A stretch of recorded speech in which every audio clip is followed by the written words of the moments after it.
नाज़रीन ग्रामी, सैयद अली खामनेई मौजूदा दौर में मुस्लिम दुनिया के मशहूर तरीन और इंतहाई ताकतवर रहनुमा माने जाते हैं। वो ईरान के दूसरे और मौजूदा आला तरीन रहनुमा हैं। आमतौर पर आप मुल्की और बैनुल अक़वामी खबरों के जरिए इनके बारे में बहुत कुछ सुनते और जानते रहे होंगे, लेकिन इनकी जिंदगी और खास तौर पर इनके खानदान से जुड़ी कुछ बड़ी दिलचस्प और हैरान कुन बातें ऐसी हैं जिन पर शायद अब तक आपकी नजर ना गई हो। मिसाल के तौर पर सबसे पहली और अहम बात यह है कि सैयद अली खामनेई के शजरे नस्ब आखिरी पैगंबर हजरत मोहम्मद मुस्तफ़ा सल्लल्लाहु अलैहि वसल्लम से जाकर मिलता है। खुद खामनेई खानदान और ईरानी हुकूमत की सरकारी दस्तावेजात के दावों के मुताबिक सैयद अली खामनेई नबी करीम सल्लल्लाहु अलैहि वसल्लम की नस्ल से है। 2020 में लबनान के एक टेलीविजन की जानिब से नशर की जाने वाली एक दस्तावेजी फिल्म में बाकायदा इनकी नस्ल का नंबर भी बताया गया था, जिसके मुताबिक सैयद अली खामनेई नबी अलैहिस्सलाम के 38वीं पुश्त से ताल्लुक रखते हैं। अब ये शजरा कैसे पता चलता है, इस पर तफसीली बात करेंगे, मगर इससे पहले इनके खानदान का एक और पहलू जानना भी जरूरी है। दोस्तों, स्क्रीन पर यह खबरों में नजर आने वाली सैयद अली खामनेई की एक सगी बहन है, जिनका नाम बदरी खामनेई है। आपको जानकर हैरत होगी कि वो आज ईरान के अंदर अपने ही भाई की सबसे बड़ी मुखालफिन में शुमार होती हैं। इन्होंने एक दो बार नहीं बल्कि मुतअद्दिद बार मुसलसल सैयद अली खामनेई की हुकूमत पर कड़ी तनकीद की है, बल्कि इनसे भी ज्यादा इनके शौहर यानी खामनेई के बहनोई इस हुकूमत की सख्त मुखालफत किया करते थे। आज इन दोनों की बेटी यानी सैयद अली खामनेई की सगी भांजी का रवैया भी बिल्कुल अपने वालिदैन जैसा है। इसी खानदानी मुखालफत की वजह से इन लोगों के खिलाफ वक्तन फवक्तन ना सिर्फ सख्त कार्रवाइयां की गईं, बल्कि इन्हें कैद खाने तक की हवा खानी पड़ी। आखिर ऐसा क्यों हुआ और ये खानदानी इख्तिलाफात किस नहज पर पहुंचे, इस पर आगे चलकर तफसील से रोशनी डालेंगे। नाज़रीन, अब अगर हम ईरानी रहनुमा सैयद अली खामनेई के शजरे को शुरू से समझने की कोशिश करें तो सबसे पहले ये बुनियादी बात जान लेना जरूरी है कि आज के दौर में आखिरी पैगंबर हजरत मोहम्मद मुस्तफ़ा सल्लल्लाहु अलैहि वसल्लम की जितनी भी औलादें इस दुनिया में पाई जाती हैं, वो सारी की सारी इनकी एक बेटी के जरिए से हैं, ना कि इनके किसी बेटे के जरिए से। नबी अलैहिस्सलाम का पूरा शजरा और नस्ल इनकी प्यारी बेटी हजरत बीबी फातिमा तो ज़हरा के जरिए चलती है और तारीखी तौर पर इन्हीं की औलादों को सैयद कहा जाता है। हजरत बीबी फातिमा तो ज़हरा का निकाह मुसलमानों के खलीफा और इमाम हजरत अली से हुआ था। इन दोनों की 5 औलादें थीं, जिनमें 3 बेटे हजरत इमाम हसन, हजरत इमाम हुसैन और हजरत मोहसिन, जबकि 2 बेटियां हजरत ज़ैनब और हजरत उम्मे कलसूम शामिल थीं।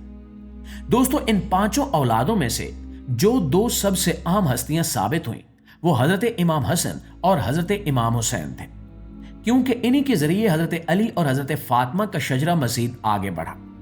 दूसरे अल्फाज में हम ये कह सकते हैं कि खुद आखिरी पैगंबर का शजरा इन्हीं दोनों भाइयों के जरिए चलता है। इसीलिए दुनिया में जितने भी लोग अपना ताल्लुक हजरत इमाम हसन की नस्ल से जोड़ते हैं उन्हें हसनी सैयद कहा जाता है, जबकि जो लोग अपना शजरा हजरत इमाम हुसैन से जोड़ते हैं उन्हें हुसैनी सैयद पुकारा जाता है। ये एक इंतहाई दर्दनाक हकीकत है कि नबी अलैहिस्सलाम के इन दोनों ही नवासों को शहीद किया गया था। हजरत इमाम हसन को जहर दिया गया और हजरत इमाम हुसैन को उनके 72 साथियों के हमरा मैदान करबला में जिस तरह शहीद किया गया, वो तारीख का एक ऐसा बाब है जिसकी तफसीलात बताने की यहां जरूरत नहीं है। मुअज़्ज़िज़ दोस्तों, वैसे तो हजरत इमाम हसन की बेशुमार औलादें थीं, जिनके जरिए इनका शजरा और इनकी नस्ल खूब फली फूली, मगर आज हम सिर्फ हजरत इमाम हुसैन के शजरे पर बात करेंगे। इसकी वजह यह है कि सैयद अली खामनेई का खानदान अपना शजरे नस्ब हजरत इमाम हसन से नहीं बल्कि हजरत इमाम हुसैन से जोड़ता है। जैसा कि तारीख बताती है, करबला के मैदान में जो कुछ भी हुआ उसके बाद हजरत इमाम हुसैन की सिर्फ एक ही नरीना औलाद बच सकी थी, जिनका नाम हजरत इमाम ज़ैनुल आबिदीन था। बाकी औलादों की तरह वो भी करबला के वाक़े के वक्त वहां मौजूद तो थे, मगर शदीद बीमार होने की वजह से जंग में हिस्सा न ले सके। ये शायद कुदरत का एक खास फैसला था, क्योंकि अल्लाह को इस पूरी नस्ल को सिर्फ और सिर्फ इन्हीं के जरिए आगे बढ़ाना था। नाज़रीन, जब इमाम ज़ैनुल आबिदीन की औलादों पर नजर डाली जाए तो इनके एक बेटे ज़ैद शहीद थे, जिन्होंने अपने साथियों के हमरा अपने दौर में बनु उमैया के जुल्म के खिलाफ तलवार उठाने की जुर्रत की थी। उस दौर में बनु उमैया हद से ज्यादा ताकतवर हो चुके थे। उन्होंने उन लोगों की इस तहरीक को न सिर्फ सख्ती से कुचल दिया, बल्कि जैद शहीद को इनके साथियों समेत शहीद कर दिया। यहां एक और आम बात है जो जानना बेहद जरूरी है, वो ये कि आज के दौर में यमन के इलाके में रहने वाले जिन जैदी शिया लोगों के बारे में आप सुनते रहते हैं, और बिलखसूस उनके मुसल्ला गिरोह हौसी के बारे में जो खबरें आती हैं, वो जैदी शिया कहीं और से नहीं बल्कि यहीं से निकले हैं। उस दौर में हुआ यह था कि हजरत इमाम ज़ैनुल आबिदीन की वफात के बाद इमामत को लेकर इख्तिलाफ पैदा हुआ था। कुछ लोगों ने इनके बेटे जैद शहीद को अगला इमाम मान लिया था और वही लोग आगे चलकर जैदी शिया कहलाए, जबकि ज्यादातर लोगों ने हजरत इमाम ज़ैनुल आबिदीन के एक दूसरे बेटे मोहम्मद अल बाकिर को अगला इमाम तस्लीम किया, और इन्हीं लोगों को आज के दौर में असना उशरी या 12 इमामों को मानने वाले शिया कहा जाता है। ये वही लोग हैं जो आज इराक, ईरान, हिंदुस्तान और पाकिस्तान जैसे इलाकों में अक्सरियत में पाए जाते हैं। नाज़रीन, जहां तक खामनई खानदान का ताल्लुक है तो इनका शजरा इन तमाम से अलग हटकर इमाम ज़ैनुल आबिदीन के एक छोटे बेटे से चलता है, जिनका नाम हुसैन अल असगर था। तारीखी किताबों के मुताबिक हुसैन अल असगर के तकरीबन 5 बेटे थे। इन 5 में से जिस खास बेटे से आज खामनई खानदान अपना शजरा जोड़ता है, उसका नाम हसन अल अफ्तस था। इनके नाम में मौजूद लफ्ज अफ्तस की भी एक खास तारीख है। जब बनु अब्बास ने बनु उमैया की सल्तनत का खात्मा किया तो ये खानदान मशरक़ वुस्ता का इलाका छोड़कर उंदलस यानी उस इलाके में जाकर आबाद हो गया जहां आज स्पेन मौजूद है। ये खानदान एक तवील अरसे तक इस इलाके में कायम अफ्तसी सल्तनत के ज़ेरे साया रहा। इसी वजह से सिर्फ इन्हीं को नहीं बल्कि उस दौर में उस इलाके में रहने वाले तमाम सैयदों को इस जगह की मुनासबत से अफ्तसी सैयद कहा जाने लगा। दोस्तों, जैसा कि हम जानते हैं कि वक्त गुजरने के साथ वो दौर भी आ गया जब स्पेन के इलाके से मुसलमानों की हुकूमत हमेशा के लिए खत्म हो गई। जब वहां मुसलमानों की हुकूमत का खात्मा हुआ और मकामी मुसलमानों और यहूदियों को जबरदस्ती मजहब तब्दील करने पर मजबूर किया जाने लगा तो इन्हें वहां से निकलने पर मजबूर किया गया। तो उस वक्त के उस्मानी सुल्तान ने स्पेन के मुसलमानों और यहूदियों को पनाह देना शुरू की। उस दौर में उस्मानी सल्तनत में पनाह लेने वाले स्पेन के बेशुमार मुस्लिम खानदानों में से एक खानदान दरअसल हसन अल अफ्तस का भी था। ये लोग पहले उस्मानियों के ज़ेरे तसल्लुत इलाके नजफ में आकर आबाद हुए और बाद में फिर पड़ोस में मौजूद एक दूसरी शिया सल्तनत यानी सफ़ी सल्तनत के एक इलाके में जाकर बस गए, जिसे खामना कहा जाता था। उसी इलाके की निस्बत से इस खानदान के लोगों को खामनई कहा जाने लगा। दोस्तों, इसके बाद धीरे धीरे वक्त गुजरता गया और ये वक्त फिर सदियों में बदल गया।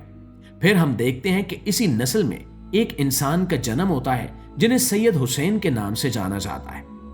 ये दरअसल सैयद अली खामनई के सगे दादा थे।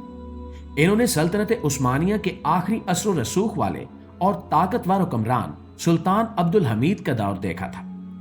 इन्होंने अपनी तालीम के लिए भी सल्तनत उस्मानिया के ज़ेरे असर इलाके नजफ में एक तवील वक्त गुजारा और तालीम मुकम्मल करने के बाद भी एक आलम दीन के तौर पर उस इलाके में लंबे अरसे तक क़याम पजीर रहे।